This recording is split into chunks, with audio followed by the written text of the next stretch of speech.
Good afternoon. Welcome to Managing Your Perimeter, a podcast by the Arcus Group. My name is PJ O'Neill, and with me is my co-host Mel Lukens. And our goal is to give you a little peek behind the curtain of perimeter security and crowd control, maybe give you a little more information than you need, educate you, and might have some fun along the way. PJ, I can't tell you how honored I am to be a part of this adventure. And between me and PJ, there's literally 4 decades of experience in working on perimeter security solutions. And we're a lot more than just subject matter experts, the guys that write papers and come to all these reasoned conclusions.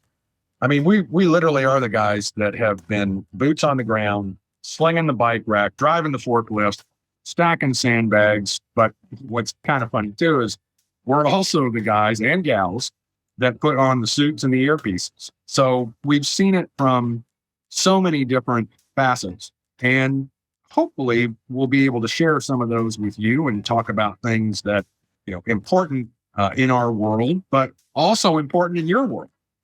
Current topics, things that we can all agree upon are important to perimeter security. We know what works. We also really know what doesn't work.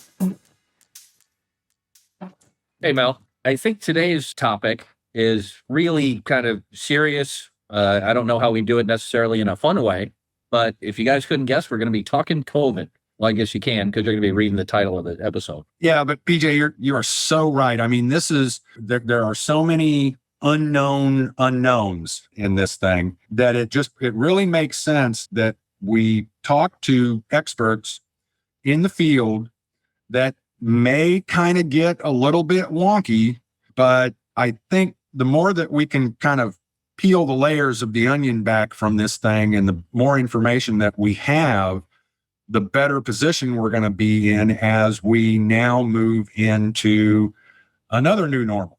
After being locked down for so long, and both you and I traveled a ton last year, everyone's itching to get out. Everyone's itching to go back and see live music. Everyone's itching to go out and eat with their friends. And there's some sunlight in all that. But I mean, hell, I got COVID working at an event. Yeah, I was going to say, there's a big difference between your traveling and my traveling. You got it and I didn't. Yeah, exactly. So I think as much information as we're able to learn and disseminate, everyone can make better informed decisions. Yeah, I totally agree. What's kind of ironic about the whole thing is a lot of this information, look, we're not trying to scare people, but my sense is that the light that we do see at the end of the tunnel is not, in fact, a train about to run us over. And that there is a lot of hope and optimism that the new normal won't be that different than the old normal. But I may be too optimistic. Well, I hope not. Yeah, but we'll see. The discussions that we're going to have over the course of not just this episode, but probably a couple more, I think are going to be absolutely fascinating. And so I encourage everyone to listen, pay attention. And if you got questions, we'll figure out a way to get them answered. Yep. I think even everyone with their Facebook medical degrees will be interested in learning some actual facts about this stuff. I totally agree. So I'm really excited about our topic today. I think it's really timely, as has been for the last year. We're talking COVID, if you couldn't tell. We've got a fantastic guest, Mel. Yeah, so we'd like to introduce our guest, Ron Calhoun. Ron is the Chief Commercial Officer at SDI Labs Incorporated.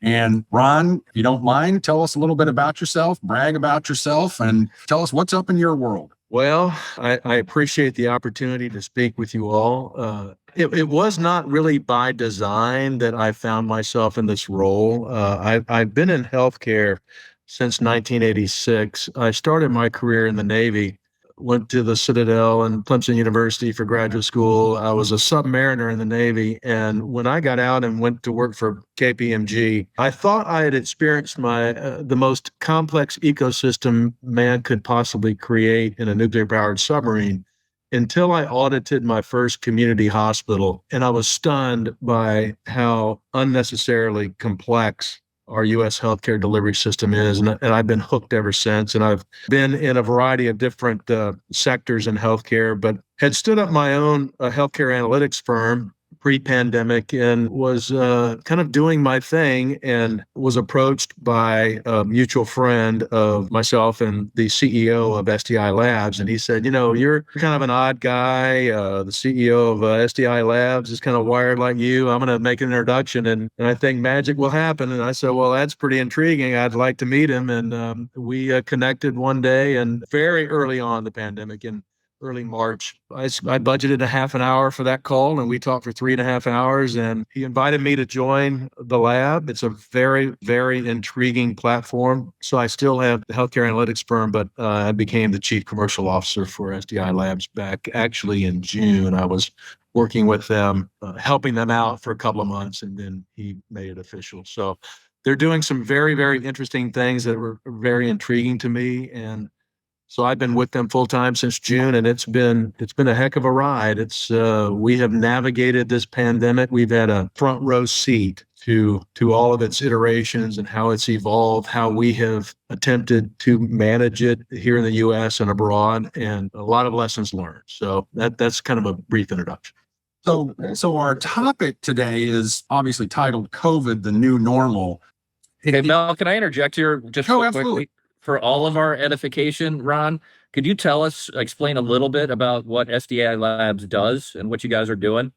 Yeah, I'll make this brief because it's really a tech and data company that wraps around a molecular lab. It's a very unique, interesting platform. I was working pretty closely with them, and starting in early March, April, May, and then they invited me to join them on a full-time basis in June. It was a molecular lab that was stood up by two molecular scientists out of UCLA doing Down syndrome research back in 1987. So it's been around for quite some time. A data scientist out of Microsoft had the opportunity. These two molecular scientists had wrapped up their research, and a data scientist out of Microsoft had the opportunity to acquire the lab and did so. It was kind of like a Noah's Ark move in that he was a very good listener. He listened to Bill and Melinda Gates really warn us about the coming pandemic, not if but when, and saw that the construct of a molecular lab, the processing a molecular test, was kind of stuck and had not really been heavily innovated over the last couple of decades, and saw the opportunity to redesign how a molecular test is processed pre-pandemic. Made the acquisition in about 6 years ago, and was doing a variety of infectious disease testing, et cetera. And the thing that really attracted me to SDI Labs is we're on our 22nd provisional patent. They have developed some very interesting innovations around the process of a lab, from addressing the reagent shortage, preparing for that, the pooling strategy in terms of throughput, compressing 64 workflows down to about 9, fully automating the process, doing some very interesting technological innovations around the functionality of a molecular lab pre-pandemic. So they were in a very interesting position to aggregate data in a very interesting way while driving efficiencies that will allow, basically now we have a capacity of 100,000 RT-PCRs, which is a form of a test that I'm sure everybody listening knows. Is that the brain tickler? That's actually the specimen collection methodology, which is different from the actual functionality of the molecular test. And I can get into the details on that if you like, but it is the gold standard. It is looking for the molecular structure of the virus as opposed to an antigen test, for example, that is looking for the proteins that are growing on the surface of the virus. So an RT-PCR is the gold standard. If the virus is present in the body, an RT-PCR will find it. But the problem has historically been a relatively old model. So there were a lot of closed source proprietary reagent issues that a lot of the commercial labs and the 200,000 independent reference laboratories were having to navigate. They cracked that code early on and developed their own reagent methodology where they could pull any reagent from any supplier and re-engineer that reagent to meet the special needs of the special purpose built lab equipment that they developed. So a lot of very interesting innovations that were very attractive to me when I first met them. It sounds like you're literally on the front lines of this thing. So let me just be bold and ask the question. Do you see COVID ever coming to an end? One thing that I really guard myself against is appearing as though I'm fear mongering, and I'm really making an effort not to do that. However, we're still tweaking the influenza vaccination from what basically we initially had to deal with in 1918. And we're still modifying the chemistry of that vaccination. So I do not see this going away in the near future. This is something that we're going to have to harness and learn to live with. I wish I had a better answer, but I don't. I mean, that's just our. So let me kind of follow up on that a little bit. I mean, so we've had the flu vaccine, and I don't mean to oversimplify this, but for my weak brain, it helps. We've had the flu vaccine out there for a long time. We know that the flu virus itself mutates and it becomes different. Again, my unscientific observation is the COVID-19 virus is kind of doing the same thing. So could you equate how we get flu vaccinations every year to what we think might be the new normal for COVID vaccinations? Oh, absolutely. That's a very well stated question. And the answer is absolutely.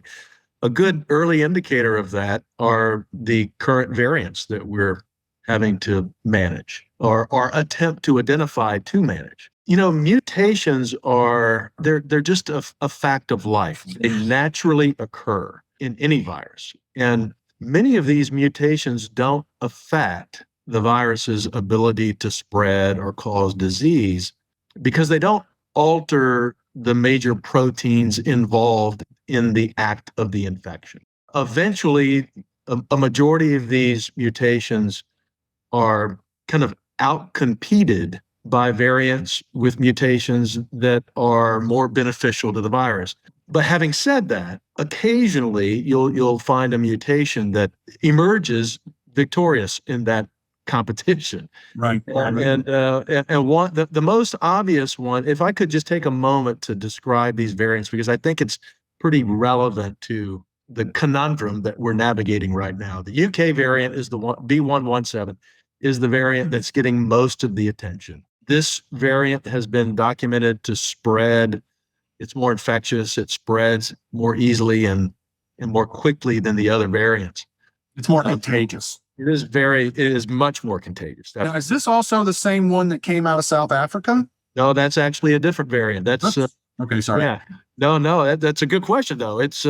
It's technically called B1351, and it shares some of the same mutations with B117, but it is technically a different variant. And the Brazilian variant, P.1, it actually contains some additional mutations that affect its ability to be recognized by antibodies. So that's a good example of how some of these variants can head fake some of the vaccinations.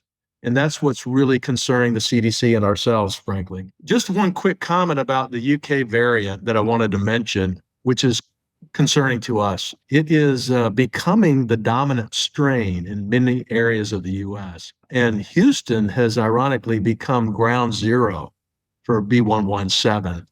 It's on track. Actually, the chair of the Department of Pathology and Genomic Medicine at Houston Methodist just this morning, made the comment that it is doubling every 7 days.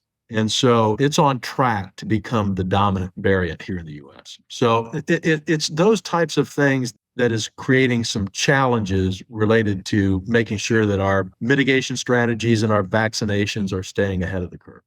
So I'm wondering, have we seen, and then I promise we'll get back on topic, but have we seen some data specifically from Houston or even Texas that is showing an increase in the infection rate? Or are we kind of tackling it with the vaccine and hoping, and I guess knowing that the vaccine efficacy is helping keep that infection rate down?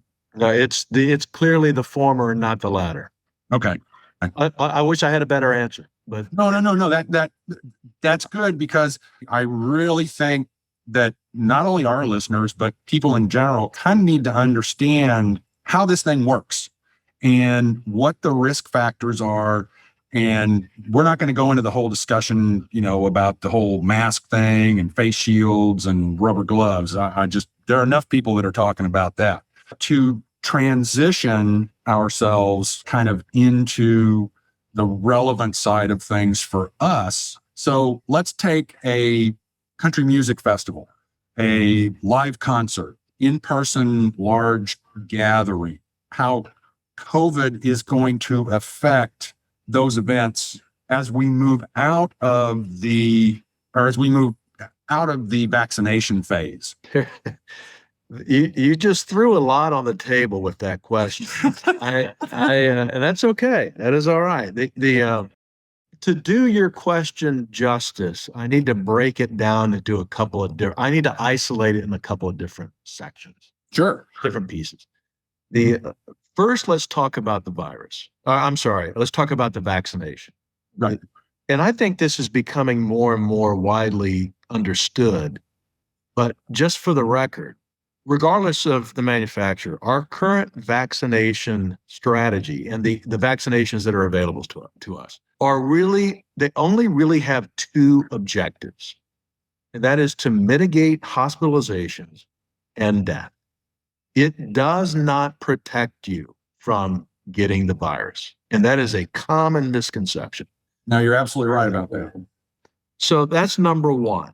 So you can kind of think of it in the context of turning symptomatics into asymptomatics that are still positive. So when you combine that with new variants and the propensity for us we as a country have COVID fatigue on a number of levels, but I want to talk about testing in the context of the vaccination. So in addition to having mitigation fatigue, we also have RT-PCR, or molecular testing fatigue, because it is expensive.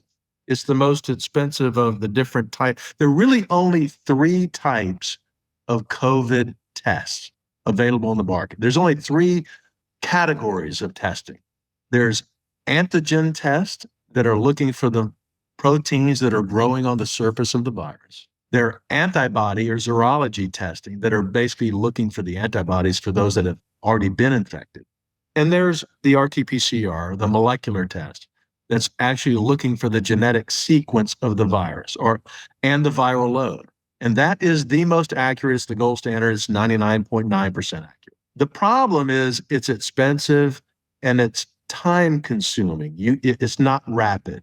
So we as a nation have kind of experienced a collective fatigue, both financially and in terms of its turnaround time for doing RT-PCR. So collectively, nationally, we're pivoting to antigen or rapid point of care antigen tests. That is very predictable, but there's a big risk factor associated with an over-reliance on antigen testing. If you guys don't mind, I'd like to talk about accuracy of testing, if that's okay, because it's relevant, particularly with reopening events. It's very, very relevant.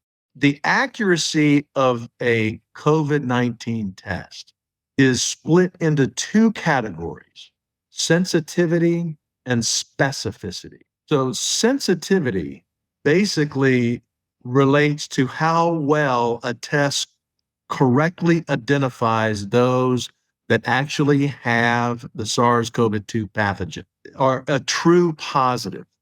A low sensitivity rate produces more false negatives than a high sensitivity rate. So sensitivity is one broad category. The next broad category is specificity. So that's how well a test correctly identifies those that do not have the SARS-CoV-2 pathogen or the antibody, or the true negatives. A low specificity rate will produce more false positives. Okay?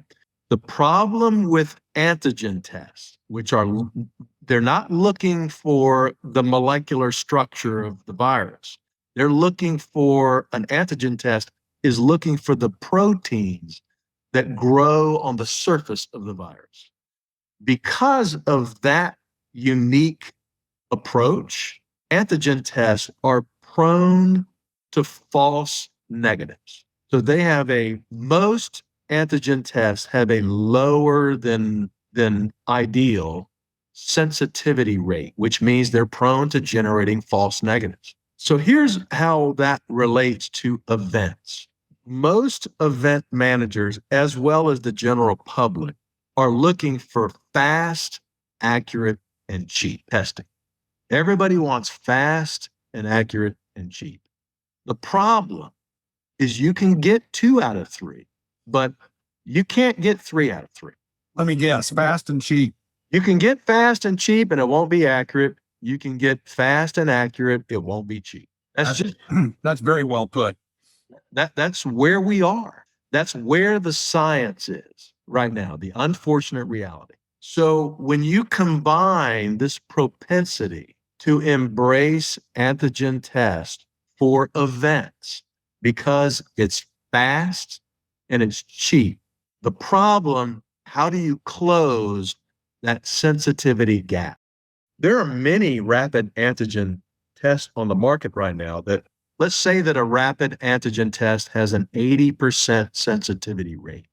Let's just assume that for a moment. So for every 100 individuals that you're testing, 20 of them are going to be prone to generating a false negative. When you combine that with a vaccination strategy that is masking positives, that are basically turning COVID positive patients from symptomatic to asymptomatic. And then just throw in the cauldron, the fact that you've got this prevailing fatigue around mitigation strategies. That's a dangerous combination. Against the backdrop of having 19 variants that the CDC is concerned about. That's just a bad combination. What would you recommend? We know that music festivals are going to be coming back starting early summer, say like late June, if not before. How do you mitigate that risk of letting people in? Do they have to have a PCR test to get a ticket or come in? What are your thoughts? It's a great question, and it's a complicated answer. We abandoned digital passporting. We originally embraced that as a potential strategy, particularly to reopen events, particularly sporting events. The problem with digital passporting, let's say if you've secured a vaccination or you've had COVID, the antibodies that are naturally produced, the B memory cells, are for those that have been COVID-19 positive, and so I won't get personal, but depending on when somebody has been infected and gutted through that process from symptomatic to asymptomatic. You have natural antibodies that your body produces, particularly the B memory cells, that are effective for about 280 days. The longitudinal effectiveness of the vaccination, that's a complicated topic in and of itself. But when you're converting it, once again, it does not protect you from becoming infected. It just turns you from symptomatic to asymptomatic. The digital passporting issue becomes very complicated. It's a moment in time, basically. So you can look at solutions in the following manner. One solution, like what you just said, is doing universal RT-PCR. That is very cumbersome and very expensive. So the PGA embraced a strategy where they basically had a mobile molecular lab that was able to process an RT-PCR on site. And they were testing this was when there were no fans attending the events. It was just the players and the caddies and the coaches. So they were testing about 500 people before the event. With a mobile, an 18-wheeler, basically a molecular lab on wheels. And, that amortizes to about $10,000 a test. I mean, it's crazy, crazy expensive. So to do RT-PCR tests for all of the attendees of a given event, that begs the question, who's going to pay for it? Because it is an expensive proposition. And you also have the time factor. We've got the science down to about the tightest that a molecular lab can turn around a result on site in a mobile context is about 90 minutes. That is about the tightest we can get it for a viable, reliable RT-PCR test. And when you're talking about the price points, that even though the price points are all over the place for all of these, the RT-PCR test is pretty expensive in comparison with a serology test, which really, we could argue the efficacy of a serology or an antibody test. That's a whole nother topic. But when you compare antigen testing with a molecular RT-PCR test, RT-PCR is clearly the gold standard, clearly the most accurate. But if you're talking about call it a 2-hour turnaround time on site at a very high price point, that just logistically, it's just problematic. It can be done and has been done, but it's a very expensive proposition. Which kind of gets into the what is the real purpose of each of these three types of tests. The antibody test, which is obviously looking for, the B cells and your immune system's response to the antigens. When you think about the practicality, what is that actually doing? What are you actually accomplishing by doing broad-based antibody testing? And at the end of the day, it's really only for surveillance purposes. It's to identify the prevalence rate across a given subpopulation. So it's not real. It's certainly not applicable or conducive to allowing for entry into an event. It's for other purposes, because prevalence rates, and I don't want to get too wonkish here in details, but ironically, the prevalence rate of a given population or a given geography actually impacts a given test's accuracy rate. I know that may be counterintuitive, but you have what's called positive predictive value and negative predictive value. So the prevalence rate of a given geography actually does impact the sensitivity rate and the specificity rate of a given test. And that's a very complicated formula that I'm alluding to.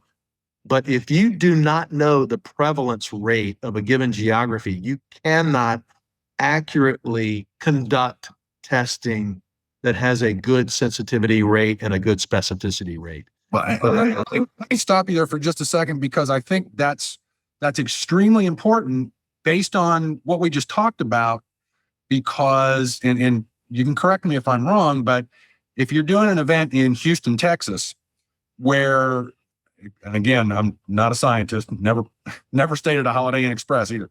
But if that prevalence rate in that particular geographic area is much higher, then the risk of the negative rate or potential false negative rate increases. Yeah, that's a good question. So you have, and we're gonna, if you don't mind, Mel, we're gonna have to go in the weeds just a little bit to answer that question, if you're okay with that. I'm totally fine with it. But these are really important issues when you're talking about reopening events. This is very, very relevant. Let's take positive predictive value. What that basically means is the likelihood that a positive test is a true positive increases as more people in that given population have the condition.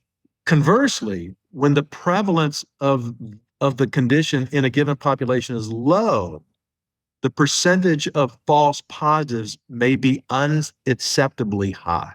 And the opposite is the case too. So for negative predictive value, the likelihood that a negative test result is a true negative decreases as more people in that given population have the condition.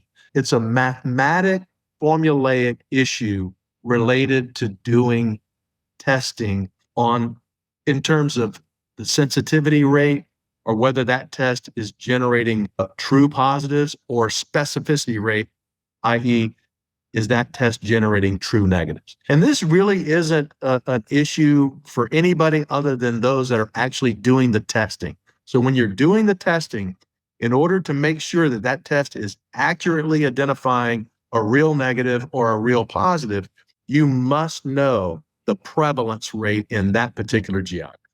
It's just a mechanic of testing. So let's hop over to, we've got the test, we've got the geographic prevalence or lack thereof. Now we're talking vaccinations. You alluded to this, and you specifically said it as well, that we're basically vaccinating potential spreaders because they're asymptomatic. Is that correct? That is correct. Where do we go next with vaccinations? This is kind of one of my pet peeves that I've got with this whole vaccination thing is, it was created unbelievably quickly. I know a lot of people stepped up to test it, but it feels like we've got millions who are getting vaccinated. I think Mel's one of them. I am. And B, the societal pressure that from all these Facebook experts that are basically, for lack of a better term, shame to go at people saying, "Oh, you don't want this one, but you're fine with the measles vaccine and a polio vaccine that eradicated it." My argument would be, well, those kept you from getting it. That's correct, and that's not the case in this scenario. There are people out there working on vaccines that will do that. Yes, it is. So the technology that allowed us to compress the polio vaccination took almost 4 years to develop. The messenger RNA technology that was developed and used to develop these vaccinations is an amazing, amazing technology. Amazing. Clearly, Nobel Prize worthy innovation worldwide. Messenger RNA technology to develop this vaccination. The problem, though, when the manufacturers of the vaccination went public with statements like a 24-month efficacy timeline and others, 6 to 12 months. In the absence of longitudinal studies, I'm going to choose my words wisely, but it's very difficult. Let's go with that. Let's go with it's very difficult to predict the efficacy timeline of a given vaccination in the absence of these of longitudinal studies. That's probably the most diplomatic way I could say. But yeah, I mean, is it really not the light, but a light at the end of what has been a really long tunnel? Oh, no doubt. I would never debate that. Absolutely correct. Absolutely correct. And if we can keep our precious commodity that is a hospital bed and a hospital emergency room from getting overrun. That is a major accomplishment. If we can save lives, if we can mitigate the symptomatic, those whose immune systems are compromised or have underlying health conditions, chronic or complex chronic conditions that put them at risk, severe risk.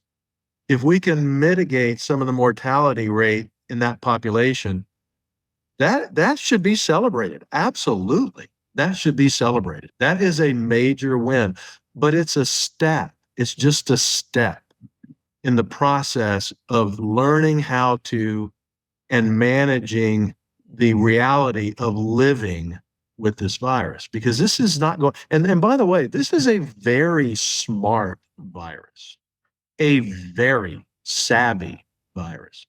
The way it mutates is in a dispassionate way, in a completely dispassionate observation.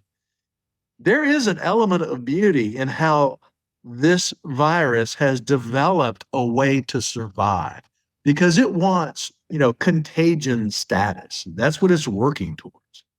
And it's doing whatever it can. Just the manner in which it sheds itself from a positive patient, when that patient's, the most of the mortalities that have been generated by this virus, is not the virus itself. The virus has shed itself from its host, and it's early on in particular, early on in the pandemic, most of the deaths were a result of the patient's own immune system running amok, trying to deal with this unknown novel virus that has appeared in the body.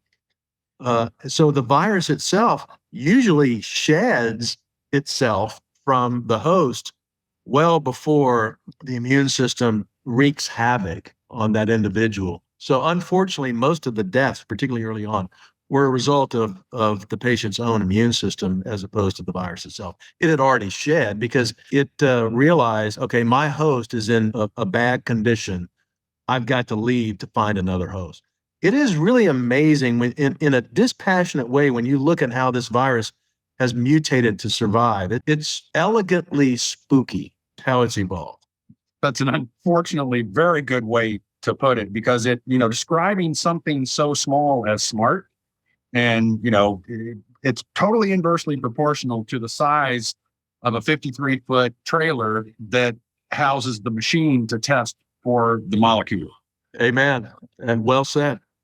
Circling back to, okay, given what we have right now, given the tools in our toolbox right now, how do we responsibly reopen events where you have a high concentration of individuals in a confined space? How do you do that responsibly? That's a very difficult question to answer.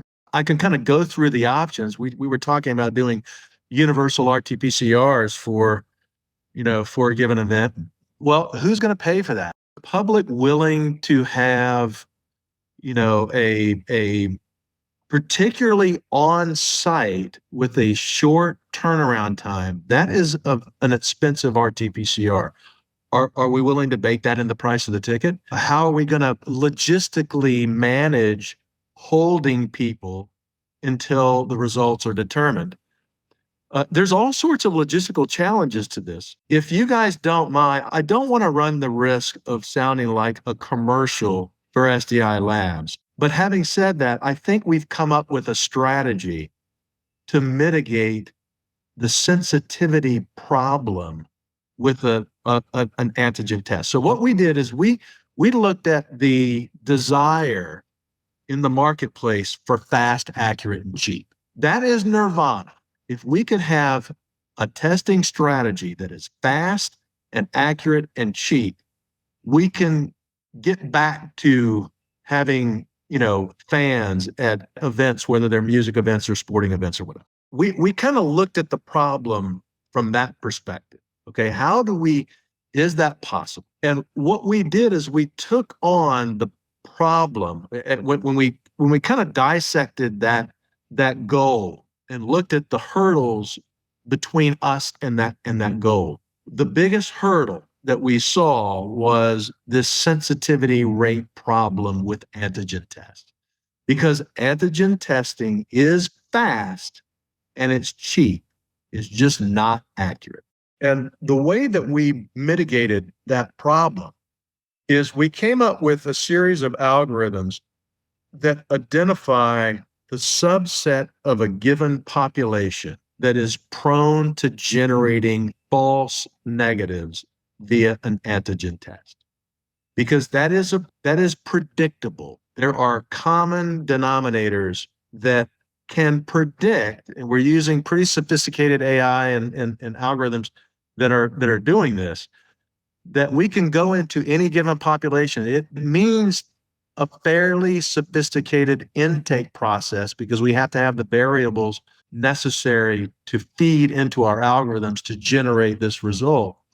But what we've been able to do is develop a pretty sophisticated series of algorithms that if we get the right information on the front end, we can identify that subset of a given population that is prone to generating false negatives because of the lower sensitivity rating that's just systemic or endemic within an antigen test.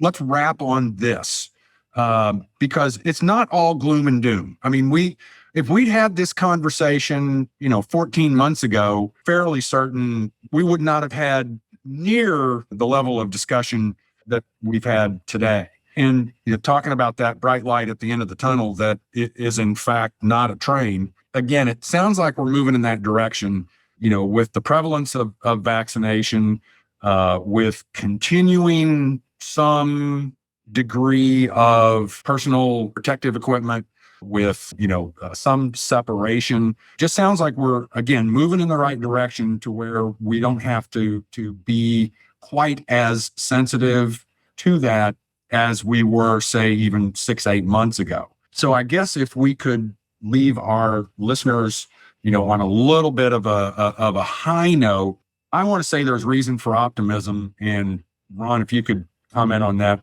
just a little bit.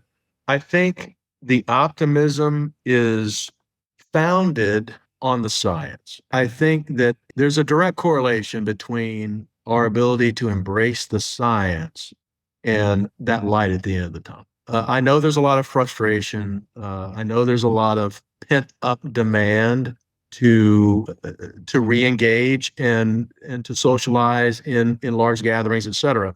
The good news I want to share is that if we stay true to the science, if we adequately track the variants, if we stay the course on analyzing these variants, combined with a cogent, methodical testing strategy, we can get back to some semblance of normality. And I want to get back to this antigen testing piece for a minute. If I could just bring that in for a landing. You can antigen test, they're fast, they're cheap, they're not accurate. You can mitigate the accuracy issue and only RT-PCR, that subset of a given population that we can identify that are known to generating those false negatives that antigen tests are prone to generating.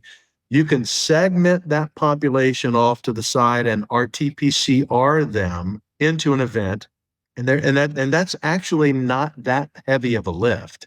By embracing this technology and the science behind it, you can reopen and you can populate a given stadium, a given venue, music venue, et cetera, with a high degree of confidence that those participating, those that are in attendance, are COVID-19 free. It's an elaborate process. I won't say that it's oppressively expensive, but it's not cheap either.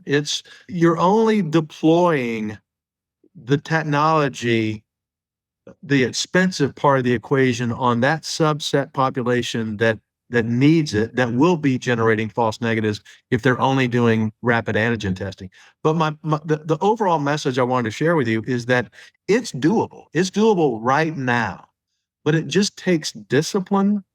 It takes a little bit of capital, because none of this is cheap or free. And it's going to take understanding and patience from those in attendance, because it's just going to, it's not just simply presenting a digital vaccination passport to go through the turnstile. It's not going to be that simple. At least it sounds like there's some sun coming up over the horizon after our long national winter or international winter, I guess I should say, because it's within reach, PJ. It is within reach. We could actually deploy this right now if needed. We're actually doing an event here that is, I can't reveal the event, but let's just say that it is widely seen worldwide. And it's not just, it's not unique to us.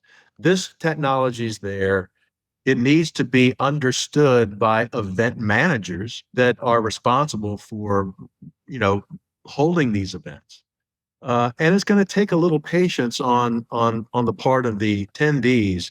But I got to tell you, for me to be able to go into a small venue and see Mark Knopfler or see James Taylor, whatever, I'm dating myself. I'll do whatever I need to do. It's doable. It's within reach. We have the technology. We have the science, solid science behind that technology. And it's not unique to us. It's emerging as a new reality. We just need to embrace it. Denial is not an option. Denial is not an option. But it is a river in Egypt. Absolutely. Well, Ron, this has been fascinating, from learning about all this stuff from someone who's basically on the front lines. We really appreciate your time and thank you for coming on. Got to do the shameless plug. So if you're interested in learning more about this and interested in having us work with you on your events, you can contact us at info@arcusgroup.com. That's ARCUS, as in Sam, G as in George, R as in Robert, P as in Paul.com. Go to our website. All the episodes are there. You can listen to episodes 1, 2, and 3. We're going to have more coming. I believe our next one is crowd control. And this is all of these things all kind of wrapped together, as you can tell. Mel? Ron, thank you so much. This has been fascinating to hear your observations. Just get a sense for where we are. We sure know where we've been, where we are, and a little bit about where we're going. Again, really appreciate your expertise. God bless you for what you do. Folks, please, join into our next episode. We follow us on all your socials too. Yeah, put it out there. Share our shameless plugs. That's what we ask. And with that, I think we're out.